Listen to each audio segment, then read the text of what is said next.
வணக்கம். வணக்கம். India today CO test சமீபத்தில் இந்தியா முழுக்க ஒரு சர்வே எடுத்திருக்காங்க. அதில் ஒரு முக்கியமான விஷயம் என்னென்னா திமுக 52% வாங்கியிருக்காங்க. அதை விட இன்னொரு முக்கியமான விஷயம், அதிமுகவோட பாஜக அதிகமான ஒரு 1% கூட வாங்கியிருக்காங்க. எவ்வளோ? ஒரு 1%, 20, 21. இது பார்க்கும்போது பிஜேபி வளர்ந்துடுச்சின்னு நினைக்கலாமா, இல்லை அதிமுக குறைஞ்சிடுச்சின்னு நினைக்கலாமா? இதில் கருத்து கணிப்பு நடந்திருக்கிறது சி ஓட்டர்ஸ். எனவே சி ஓட்டர்ஸ்க்கு இதில் மிகப்பெரிய அனுபவம் ஒன்று இருக்குது.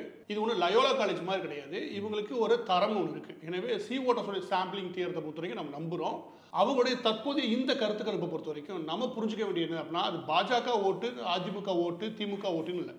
அவங்க கூட்டணி சார்ந்த விஷயங்களில் கருத்து கணிப்பு நடத்துகிறாங்க. முதலாவது நம்ம செய்ய வேண்டிய கரெக்ஷன் என்ன அப்படின்னா, திமுகவுடைய கூட்டணிக்கு 52% ஓட்டு, அந்த 13 கட்சி கூட்டணிக்கு 52% ஓட்டு. எனவே அது திமுகவுக்கு 52% ஓட்டுன்னு இங்கே சன் டிவி போன்ற ஊடகங்கள் பரப்புறது நியாயம் கிடையாது. ரெண்டாவது என்ன அப்படின்னா, அதே தான் பாஜக கூட்டணி என்டிஏக்கு இங்கே 21% ஓட்டு இருக்குது.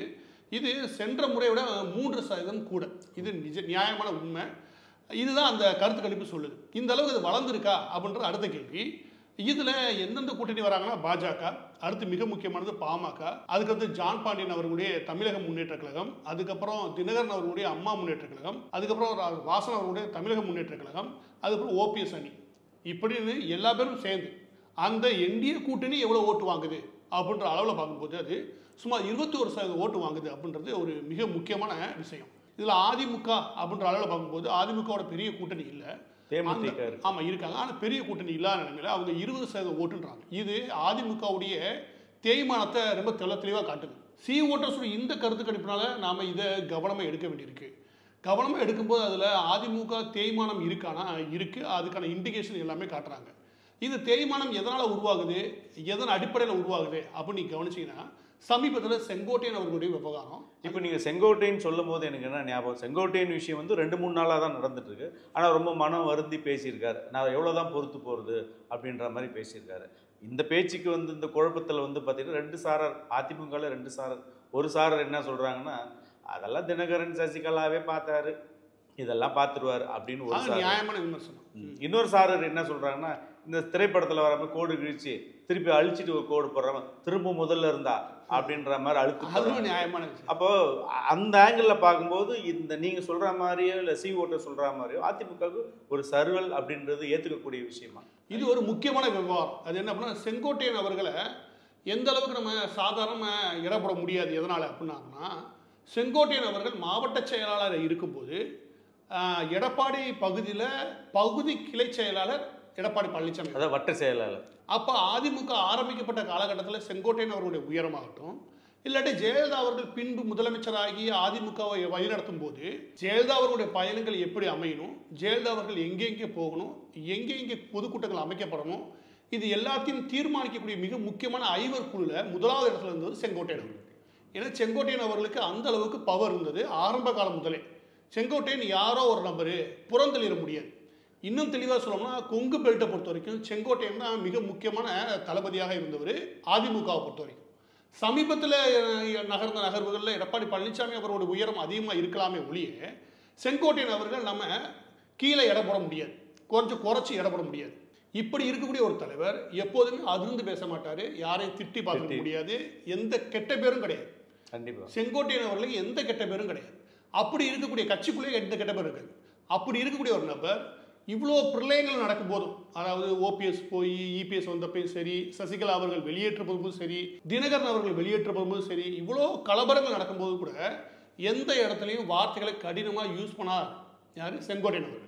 இதுவரைக்கும் எந்த சச்சரவும் இல்லாத செங்கோட்டையன் அவர்கள் ஒரு பேட்டி ஒன்று கொடுக்குறாரு 2 நாள். அந்த பேட்டியை நீங்கள் கவனிச்சிங்கன்னா அவர் என்ன சொல்கிறார் அப்படின்னா, எங்களை வளர்த்து ஆளாக்கின எங்களுடைய கட்சியினுடைய தெய்வங்களாக இருக்கக்கூடிய எம்ஜிஆர், ஜெயலலிதா, இந்த இருவருடைய புகைப்படமும் இல்லாமல் ஒரு விழா அமைக்கிறதுல எனக்கு ஈடுபாடு இல்லை, அது நியாயமாக படலை, அதனால் கலந்துக்கலன்னு தெளிவாக சொல்கிறார். இந்த கருத்தை நீங்கள் உடனடியாக எழுப்ப வேண்டிய கேள்வி என்ன அப்படின்னா, உடனடியாக மண்டலத்தில் எழுப்ப வேண்டிய கேள்வி என்ன அப்படின்னா, இதை நீங்கள் தலைமையிட்டே பேசலாம் இல்லையா? இது எல்லா பேருமே பேசுவாங்க. இது தலைமையாக இருக்கக்கூடிய பொதுச் செயலாளர் இருக்கக்கூடிய எடப்பாடி பழனிசாமி அவரை நீங்கள் ஏற்றுக்கிட்டீங்கன்னா அவர்கிட்டையும் பேசலாம் இல்லையா? அவர்கிட்ட பேசாமல் பொதுவெளியில் பேச வேண்டிய அவசியம் என்ன இருக்குது? ஒரு அரசியல்வாதி பொதுவெளிக்கு வந்துட்டாலே அப்போ ஏதோ ஒரு மனத்தாங்கல் இருக்குன்னு அர்த்தம். இது நம்மளால் புரிஞ்சுக்க முடியும். எனவே அவருடைய கருத்துன்றது உண்மையிலேயே மேலே பேசி முடிக்க முடியாத ஒரு பெரிய கருத்துலாம் கிடையாது. ஆனால் அதை அவர் வெளியில் தெரிவிக்கும் போது தான் இந்த கருத்து ரொம்ப நாளாக புகஞ்சிக்கிட்டு இருக்குது. அவர் வெளியில் சொல்ல வேண்டிய அவசியம் இப்போ ஏதோ வகையில் ஏற்படுதுன்னு நம்ம புரிஞ்சுக்க முடியுது. இப்போ அதில் ஒரு விஷயம் என்னென்னா, இப்போது செங்கோட்டையன் வந்து எம்ஜிஆர் ஜெயலலிதா ஃபோட்டோ முதன்மைப்படுத்தலை அப்படின்றதுக்காக வருத்தப்படுறதா பொதுவாக பேச்சு அவர் சொன்னாலும், எடப்பாடியோட டீம் என்ன சொல்கிறாங்கன்னா, அந்த பத்திரிகை அதாவது அந்த நிகழ்ச்சி நிரலில் இன்விடேஷன் வைக்கும்போது அது செங்கோட்டையன் பேர் வந்து முதன்மையாக இல்லாமல் அங்கே முதன்மையாக இன்னொருத்தர் இருக்கார் அவர் பேர் போட்டு அதுக்கு அடுத்த பேரில் தான் இவர் பேர். முதலாவது இடத்துல வேலுமணி அவருடைய பேர் இருக்குது. இப்போ நீங்கள் சொல்லுங்களேன், வேலுமணி அவர்களுக்கு இப்போ இன்னொரு சங்கடம் பாருங்க, இதில் ஃபோட்டோ போடுறது இன்னொரு இடத்துல எங்கே வருது அப்படின்னா, இப்போ இவர் அமைப்பு செயலாளராக இருக்கார். அமைப்பு செயலாளர் யார்? திமுகவில் ஆர்எஸ் பாரதி. அதுக்கு ஒரு பெரிய பவரே கிடையாது. இந்த அமைப்பு செயலாளர்ன்ற பொறுப்பை செங்கோட்டையன் அவர்களுக்கு ஒதுக்குறாங்க. இது ஒரு உண்மையிலே டம்மியான போஸ்ட்டு. ஆனால் மிக முக்கியமான பொறுப்பு நிர்வாகிகள், அதில் எம்எல்ஏ யார் தேர்வு செய்யணும், எப்படி தேர்வு செய்யணும், அப்படியான விஷயங்கள் இல்லையா. இதற்கு தேர்வுக்குழு சம்மந்தப்பட்ட விஷயங்களாகட்டும், இல்லாட்டி அது சம்மந்தப்பட்ட உயர் பதவிகளாகட்டும், மாநில அளவில் விட உயர் பதவிகளாகட்டும், இதில் இருக்கிறது வேலுமணி அவர்கள். அப்போ எடப்பாடி பழனிசாமி அவர்கள் வந்ததுக்கப்புறம் அந்த பொறுப்புக்கு வேலுமணி அவர்கள் கொண்டு வர்றாரு. இவர் இருந்த பொறுப்புலேருந்து கீழே இறக்குறார் அமைப்பு செயலாளர். அப்போ அங்கேயே உங்களுடைய அதிகாரங்கள் முழுமையாக இழக்க ஆரம்பிச்சிடுறீங்க. இது இன்னைக்கு ஒரு நாளில் வெடித்த விஷயம் கிடையாது, படிப்படியாக நடந்த விஷயம். அதாவது படிப்படியாக செங்கோட்டையன் அவர்களை ஓரம் கட்டுறதும், படிப்படியாக செங்கோட்டையன் அவர்களுடைய பவரை பறிக்கிறதுக்கான விஷயங்கள் நடக்குது. அது யதார்த்தமான உண்மை. இது அரசியலை பொறுத்த வரைக்கும் அப்படி நடக்கணுமானா நடக்க தான் செய்யும். ஏன்னா எடப்பாடி பழனிசாமி அவர்கள் தனக்கு கீழே ஒட்டுமொத்த கட்சியும் இருக்குன்னு நினைக்கிறார். தன்னை விட இப்போ மேலே இருக்காங்களே அவங்க தனக்கு விசுவாசமாக இருக்கிறத விட வேறொரு விஷயத்துக்கு விசுவாசமாக இருக்கிறதுக்கான வாய்ப்புகள் உண்டு. தன்னை விட பெரிய பவர்ஃபுல்லாக நினைக்கிறதுக்கு வாய்ப்பு உண்டு. அப்படி தான் தன்னால் கட்சி நடத்த முடியாதுன்னு அவர் நினைக்கலாம். நினைச்சா தப்புன்னு கிடையாது. அந்த வகையில் செங்கோட்டையன் அவர்கள் ஓரங்கட்டப்படுறானா ஓரங்கட்ட தான் படுறாரு. அது அந்த அமைப்பை அவங்க கட்டமைக்கப்பட்ட விதத்திலே தெரிஞ்சிடும். எனக்கு எப்போ அது ரொம்ப பெரிய அதிர்ச்சிகரமான செய்துச்சுன்னா, அமைப்பு செயலாளரா ஆர்எஸ் பாரதியா செங்கோட்டையன் அப்படின்னு தோணுச்சு எனக்கு. அமைப்பு செயலாளர் பொது கொடுத்தாங்க, அது எந்த பெரிய பிரயோஜனம் கிடையாது வச்சுக்கோங்க. இதில் சமீபத்தில் நடந்து முடிஞ்ச தேர்தலை பற்றியான கள ஆய்வுகளை பற்றி பண்ணுங்க அப்படின்னு எடப்பாடி பழனிசாமி ஒரு டீம் ஒன்று போடுறாரு. அந்த ஒட்டுமொத்த டீமும் எக்ஸ் மினிஸ்டர்ஸ், அதாவது முன்னாள் அமைச்சர் செங்கோட்டையன் கிடையாது. அதை விட கொடுமை என்ன பண்ணா, தன்னுடைய ஈரோடு பகுதியில் யார் அந்த கள ஆய்வு பண்ணுறாங்கன்னா வேலுமணி அவர்கள். தனக்கு பொறுப்பு கொடுக்கலன்றது ஒன்று, தன்னை இறக்கிட்டாங்கன்றது ரெண்டு.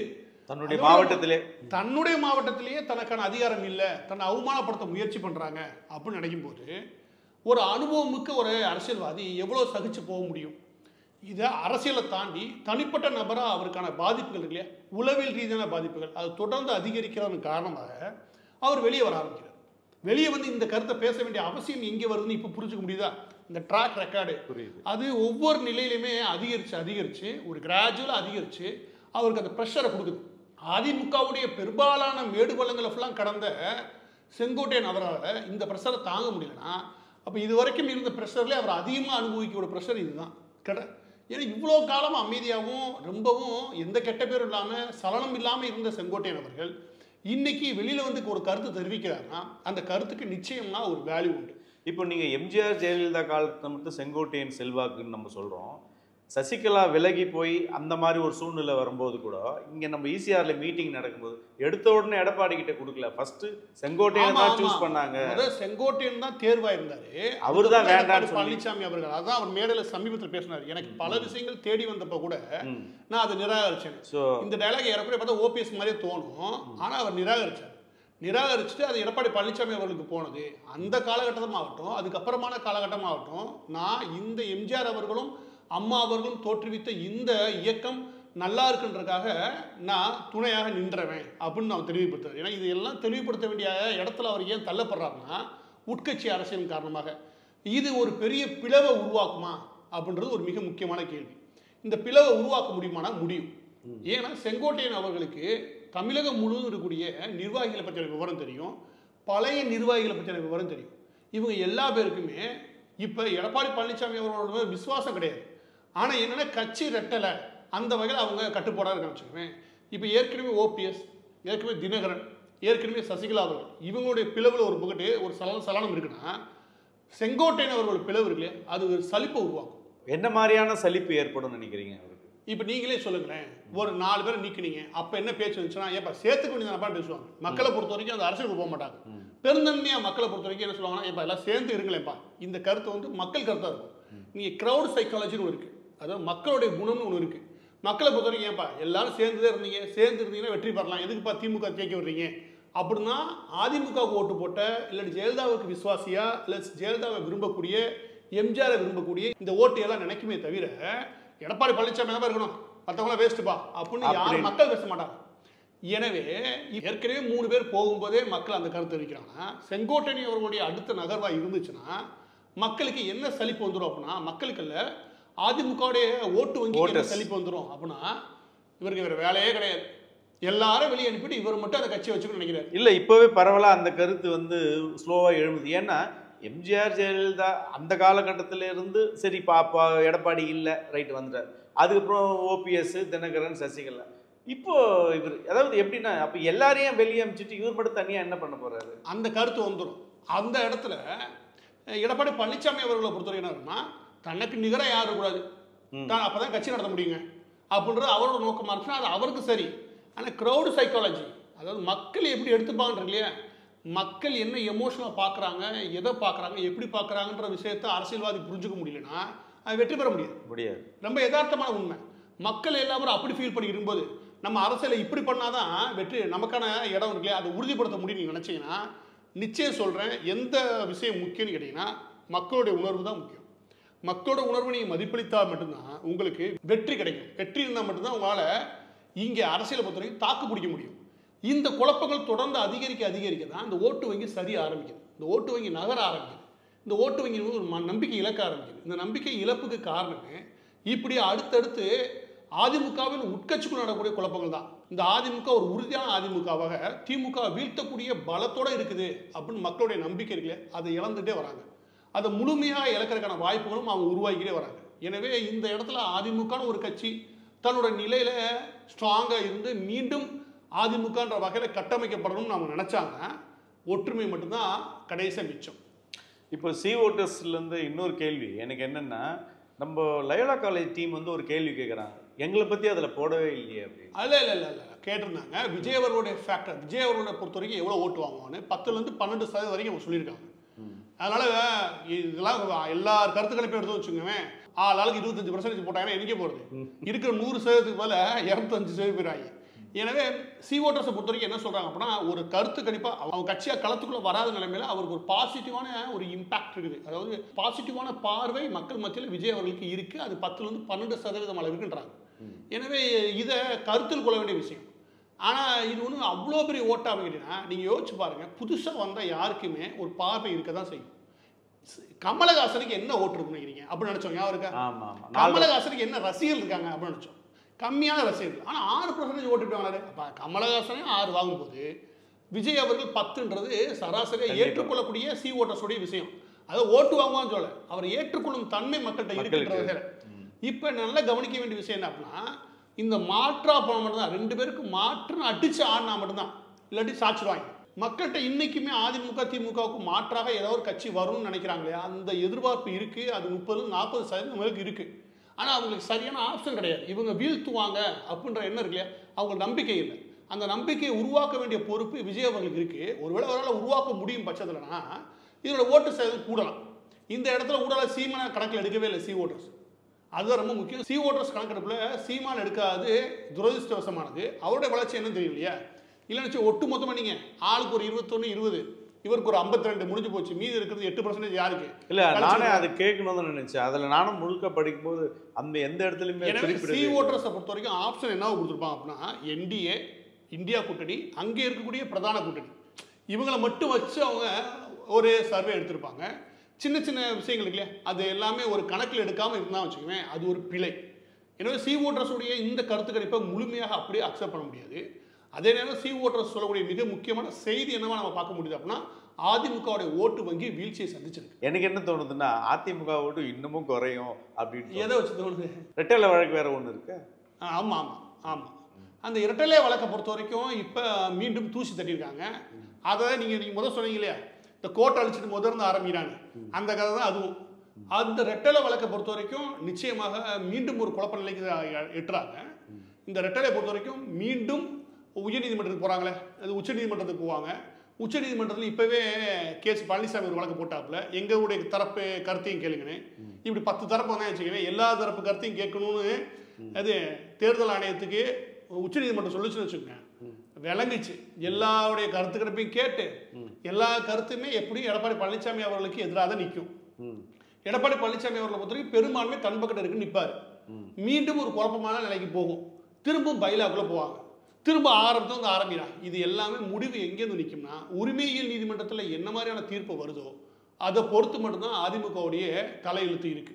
தற்காலிக நிலைமையில என்ன சொல்ல முடியும் அப்படின்னா உரிமையியல் நீதிமன்றத்தில் வழக்கினுடைய முடிவு வராத வரைக்கும் எடப்பாடி பழனிசாமி அவர்களுடைய தரப்பான ஏடிஎம்கே இருக்கு இல்லையா, அந்த தரப்புக்கு ரெட்டலை ஒதுக்குறது இல்லையா, அது நியாயமா இருக்காது. இதுதான் தேர்தல் கமிஷனுடைய முடிவா இருக்கும். ஏன் அப்படி சொல்றாங்கன்னா உயர்நீதிமன்றத்தில் தேர்தல் ஆணையத்தில் சொன்ன தரப்பு என்ன பண்ணா இவர் பக்கட்டும் ஆதரவாளர் நிற்கிறாங்க, அவங்க போட்டு ஆதரவாளர் நிற்கிறாங்க. அதன் தரப்புல ரெண்டு பக்கட்டுமே எங்களுக்கு புகார்கள் வந்திருக்குன்றாங்க. அவங்க மொத்தமா இது நிராகரிச்சுதான் வச்சுக்கோங்க. அவங்க என்ன சொல்லியிருக்க முடியும் சொல்லுங்க? என்ன சொல்லியிருக்க முடியுமா? பெரும்பான்மை அவங்க போட்டு நிற்கிறாங்க. ஒட்டுமொத்த அந்த செயற்குழு இல்லையா அவங்க போட்டு நிற்கிறாங்க. எனவே கொஞ்சம் தரப்பு இங்கே இருக்காங்க, இதை நாங்கள் ஏற்றுக்க முடியாது, அவங்களை வெளியே அனுப்பிட்டாங்க. பைலாப்படி அவங்க முழுசாக கட்சியை விட்டு நீக்கிட்டதுனால அவங்களுடைய பதவிகள் செல்லாது. எடப்பாடி பழனிசாமி அவர்கள் நாங்கள் ஏற்கிறோம், அதன் அடிப்படையில் தான் நாங்கள் ரெட்டலையே கொடுத்துருக்கோம் அப்படின்னு தேர்தல் ஆணையம் சொல்ல முடியும். ஆனால் தேர்தல் ஆணையம் அப்படி சொல்லாமல் இப்போ என்ன சொல்கிறாங்க, ரெண்டு தரப்புலையுமே வந்து நிற்கிறாங்க.